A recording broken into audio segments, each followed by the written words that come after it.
We are the leadership team for Chapman's Vagina Monologues 2015.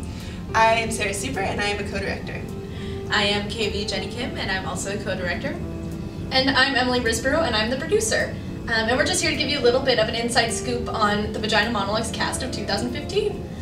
So one of the questions we frequently ask our own women in the cast is, if your vagina could talk, what would it say? So I kind of want to pose the question to the two of you right now. If your vagina could explain what the process has been like for you so far, how would it say it? I think my vagina would say that I couldn't have even imagined what this process would have looked like. And every day, even though we're exhausted, it's been so rejuvenating and something that gets me up in the morning and something that I'm thinking about as I'm going to bed. And it's been truly like a source of inspiration in every aspect of life, kind of bleeding into other areas, which has been great. Your vagina is so smart. Smart vaginas.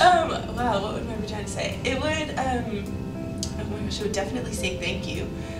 This process has been, as Jenny was saying, like so incredibly momentous in so many ways. I feel like we've created a really wonderful space and like a sort of community among the women who are involved in the production and the people in the committee and people on campus who are involved or know about Vagina Monologues, and I think that it's really giving people like an awesome space to talk about stuff that we don't typically have the space to talk about. Mine right now, I think my vagina's now been part of this process for 4 years now, so mine's kind of just excited to hand over its own little voice and microphone right now to everybody else in the cast and community, because I'm just really excited to hear what everybody else has to say and what their vaginas have been feeling.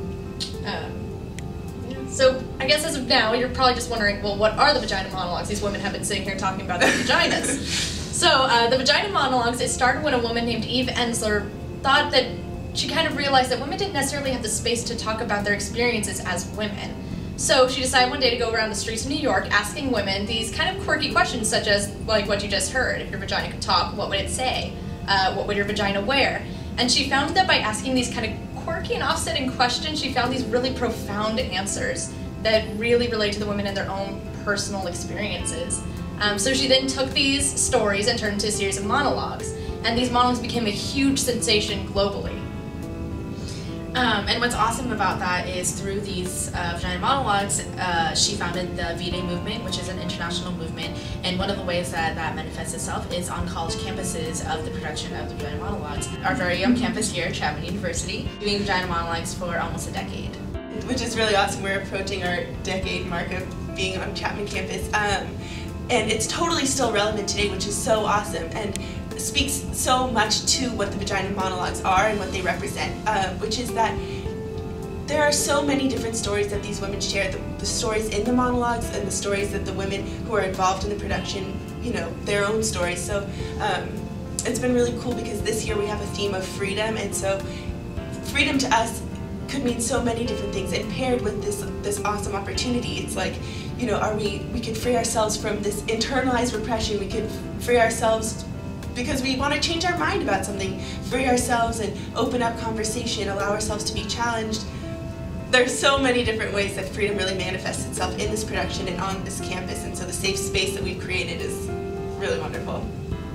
And I know I've just talked about freedom quite a bit, and even the three of us have different ideas and concepts of what freedom is and what it means to us in this production. So do either of you want to speak to that? Yeah. I think for me, my definition of freedom would be to have the ability to speak and act in a way that you feel is most true to yourself. And I feel like right now this theme was so important to me this year, is that there have been so many events and people out there who've been kind of disrupting other people's freedom with the excuse of freedom. I feel they're like, well, I should be able to say whatever I want, even if it's hurtful, because I have the freedom to do so. And I kind of think it'd be really exciting to have that freedom theme out there, where we're trying to use our freedom to bring others to feel empowered in their own as well, not necessarily push somebody else down. Freedom encompasses such a diverse range of what it can mean to people, and I think for me, kind of what I saw as freedom through this production is so much of my identity has been affected by this. When I first saw this production my freshman year, and to me, being able to be in that space of incredible solidarity and empowerment that I had never felt before, regarding like the celebration of women, that was the first time that I really felt like free to be the woman that I want to be, and I wanted to be able to recreate that as best as I can for these women and for Chapman and for the people who are going to come see this production. We hope that you come out and see the show and see what we've been working on for the past couple of months. Vagina Monologues for the year 2015 will be March 6th through 8th. The Friday, Saturday night shows are at 7 p.m. and Sunday matinee show is at 1 p.m. Tickets are currently on sale.